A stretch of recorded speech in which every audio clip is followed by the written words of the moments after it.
Did you know that you could find a gemstone worth thousands of dollars while walking along a river in your area? I know it sounds like something out of a movie, but the truth is that in some parts of the world, this happens more often than you might think.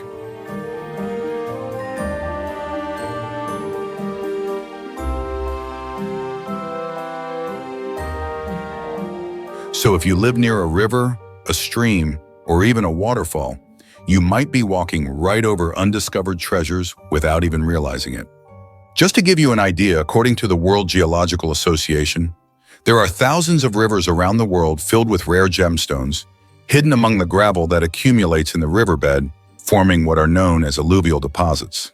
However, many of these deposits stretch for miles downstream, and since there aren't enough people searching for them, many remain untouched.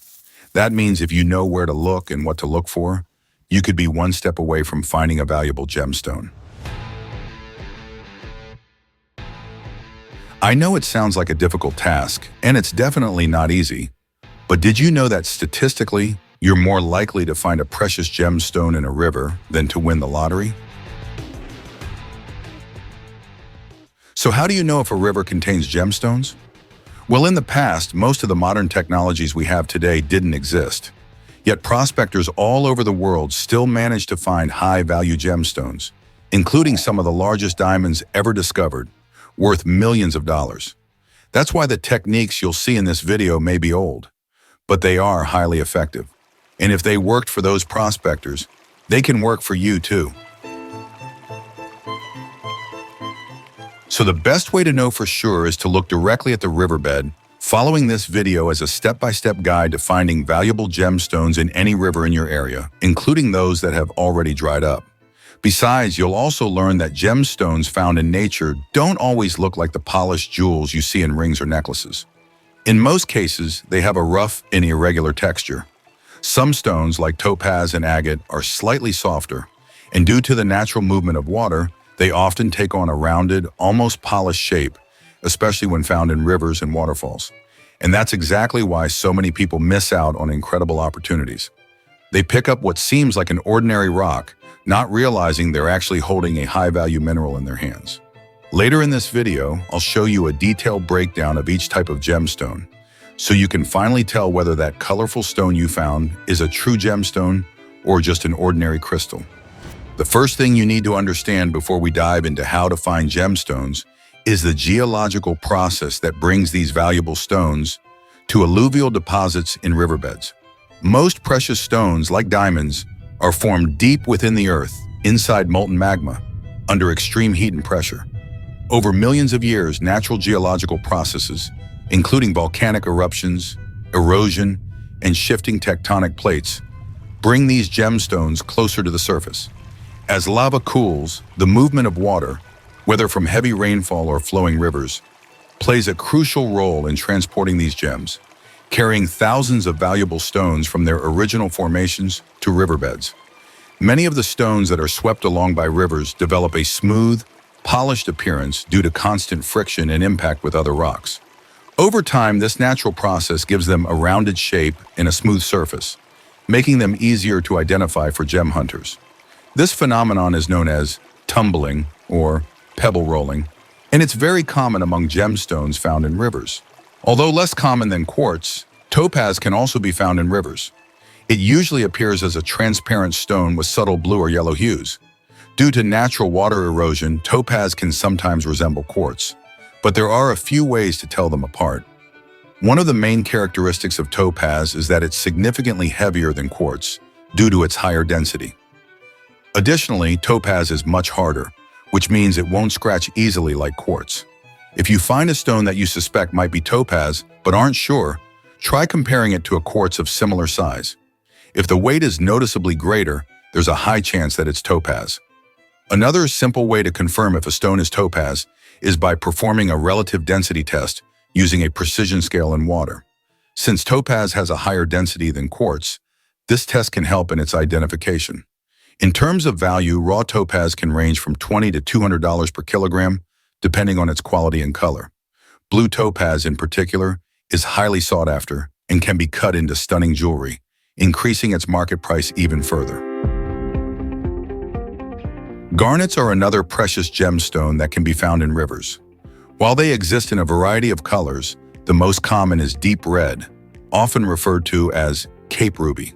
However, despite its name, garnet is not actually a ruby. It's a completely different gemstone with its own unique properties. As garnets are transported by river currents, they tend to develop a rounded shape due to their dodecahedral crystal structure. This means that, unlike many other valuable gemstones, garnets can often be recognized by their almost spherical form and their natural luster. Another distinctive characteristic of garnets is their weight. They are relatively dense, making them feel heavier than expected for their size. If you come across a reddish or brownish red stone and notice that it's significantly heavier than a regular rock, you might be holding a garnet. The value of garnets varies depending on their color and clarity. The most valuable specimens are those with vibrant red hues and minimal inclusions. When cut and polished, high-quality garnets can be worth over $50 per gram, making them a valuable discovery for any gem hunter. Among the most valuable gemstones that can be found in rivers are rubies and sapphires. Both belong to the corundum mineral family, and the only difference between them is their color. If it's red, it's a ruby. Any other color, including blue, yellow, green, and even colorless varieties, is classified as a sapphire. These stones are extremely hard, ranking just below diamonds on the Mohs hardness scale. This means they are highly resistant to scratches from other common gemstones, making them incredibly durable over time. That durability explains why rubies and sapphires can still be found in riverbeds, even after centuries of erosion, especially in regions where ancient mountain ranges have eroded over thousands of years.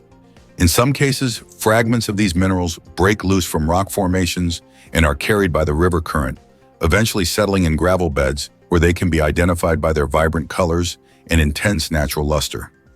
Even lower quality specimens can be worth thousands of dollars per kilogram, while high-quality rubies and sapphires can reach up to $100,000 per gram. This makes the search for rubies and sapphires an extremely profitable pursuit for those who know how to identify them correctly.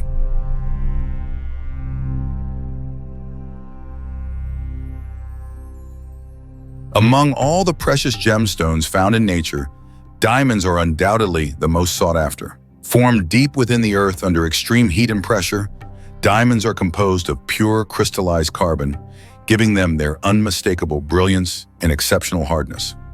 Diamonds reach the surface through volcanic eruptions and are primarily found in kimberlite rock formations. Over millions of years, erosion gradually breaks down these kimberlite deposits, allowing diamond-bearing fragments to be carried into riverbeds, where they settle among fine gravel and sediment. As the river current flows, it can transport diamonds for miles downstream, sometimes even depositing them on beaches where rivers meet the ocean. Finding a diamond in a river is rare, but not impossible. Experienced prospectors spend days sifting through gravel and panning along riverbanks before uncovering even a single stone. However, there have been cases where people have accidentally discovered small diamonds while simply exploring riverbeds or engaging in outdoor activities in areas historically known for mining.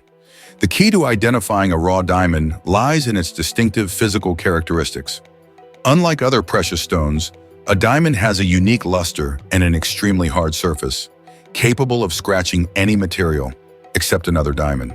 If you suspect you've found a diamond, there are a few practical tests you can perform. One of the most well-known is the glass test. If you rub the stone against a regular glass surface and it scratches the glass without being damaged, there's a high chance that it's a diamond.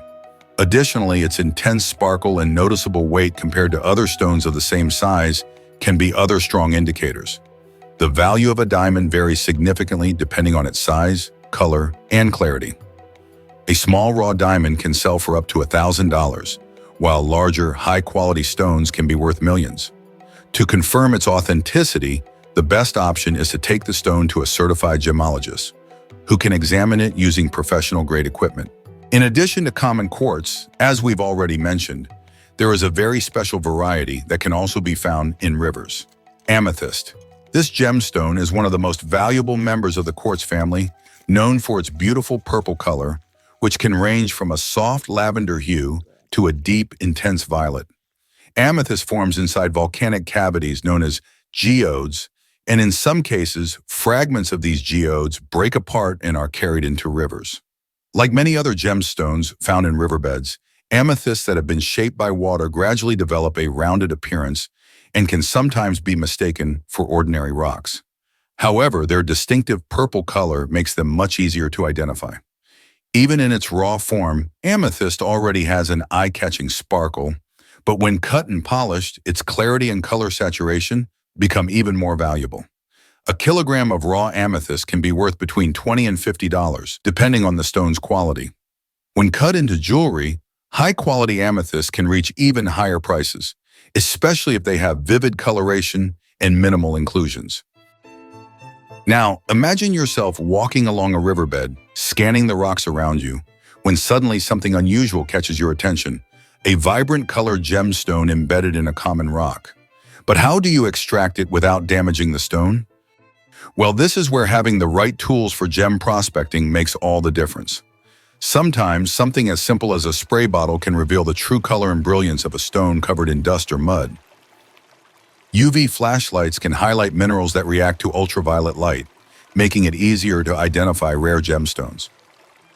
Additionally, screens of different sizes help separate lighter materials from heavier gemstones, while gold pans can be extremely useful, not just for gold prospecting, but also for concentrating heavy minerals and exposing hidden gemstones that might otherwise go unnoticed. And of course, rubber boots are essential for ensuring safety in unstable terrains, especially in rivers where slippery algae can make the ground dangerous to walk on.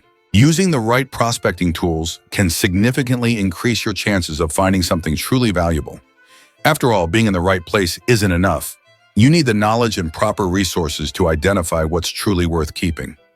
The idea of walking along a river, exploring the banks, and sifting through gravel in search of a precious gemstone might sound like something out of an adventure movie.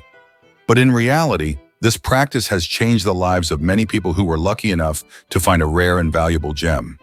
If you want to increase your chances of success, focus on rivers that run through areas rich in mineral deposits or regions with a history of volcanic activity, as these locations are the most promising. In many cases, rivers near old mines or historically known prospecting areas can contain gemstones that have been carried downstream over time. Now, let's say you followed all the steps and ended up finding an interesting stone, but how do you know if it has any value? Fortunately, there are simple at-home tests that can help determine whether it's a precious gemstone or just a common mineral, without the need to spend money on specialized equipment. One of the first tests is the weight test. Some gemstones, such as topaz and garnets, are significantly heavier than common rocks of the same size. To check for this, you can perform a density test, which involves calculating the weight-to-volume ratio of the stone dot. Another affordable and effective test is the Mohs hardness test, which is now appearing on your screen. Precious gemstones are generally much harder and more resistant than common minerals. A classic example is the scratch test. Quartz can be scratched by a steel blade, while stones like sapphires, rubies, and diamonds remain completely unaffected. If a stone cannot be scratched by a blade or even by glass, it could be a high-hardness gemstone. The transparency test can also be useful. Holding the stone up to the light and observing its internal brilliance can help identify gems like sapphires, topaz, and high-quality quartz. Additionally, analyzing the way light reflects on the surface of the stone can reveal optical properties characteristic of precious gemstones. If after performing these tests you're still unsure about the stone you found, you can take it to a gemologist or a specialized jeweler who can analyze it using professional equipment such as high-powered magnifying loupes and spectroscopes, which help accurately determine the composition and value of a gemstone. However, be careful, because dishonest professionals might try to trick you into selling your gemstone for far less than it's actually worth. And believe it or not, this happens all the time. Many people have unknowingly sold rare and valuable gemstones for just a few cents, not realizing they were holding a true treasure in their hands. To avoid this kind of situation, you need to know exactly what you have before selling it. That means learning how to perform simple but highly effective tests, like the density test and Mohs hardness test, to ensure that no one convinces you to sell a diamond for the price of a sapphire, which is often significantly cheaper. The good news is you don't need to spend thousands of dollars on expensive equipment to do this. With our digital book, Gemology Journey for Beginners, you'll learn step by step how to identify your gemstones without costly tools.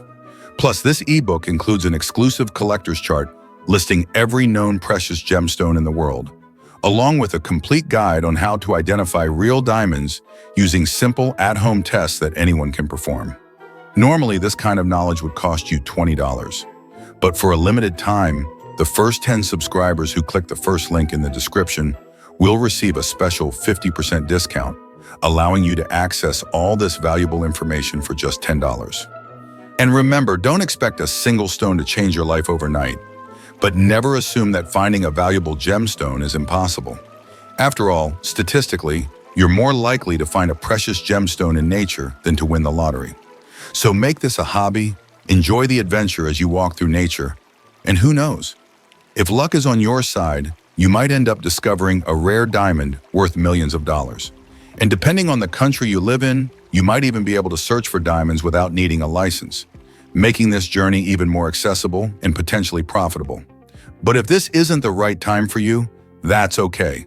You can still subscribe to the channel for free and follow our weekly videos, packed with practical tips on how to identify and find precious gemstones. Also, the next video will help you take the next step in your journey.